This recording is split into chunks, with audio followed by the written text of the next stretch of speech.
Paralysis হোৱাৰ পাছত হাতৰ জঠৰতাটো কমাবৰ কাৰণে এটা অতি গুৰুত্বপূৰ্ণ ব্যায়াম চাহক আমি জানো এই ব্যায়ামটো কেনেকৈ কৰিব লাগে। প্ৰথমতে আমি পেৰালাইচিছ হাতখন আমি দাঙি তাৰপিছত আমি আঙুলিয়ে এইকেইটা আঙুলি ছাপোৰ্ট কৰি পেচেণ্টক ক'ব লাগিব যে আমাৰ হাতখনত ঠেলক আৰু পেচেণ্টৰ যদি এলব'ৰ ছাপোৰ্ট দৰকাৰ হয়, কমজুৰি থাকে, তেতিয়া আমি এলব'ৰ ছাপোৰ্ট দিবলগীয়া হ'ব।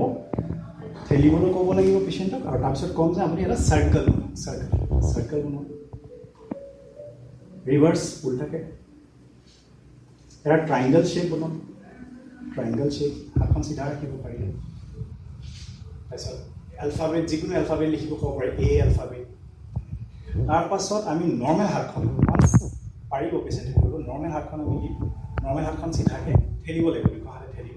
তাৰপিছত আমি প্ৰপাৰ কৰ্ডিনেশ্যনত হাতটো ওপৰলৈ তললৈ, তাৰপিছত পেচেণ্টক ক'ব যে আপুনি এটা ট্ৰাইংগল।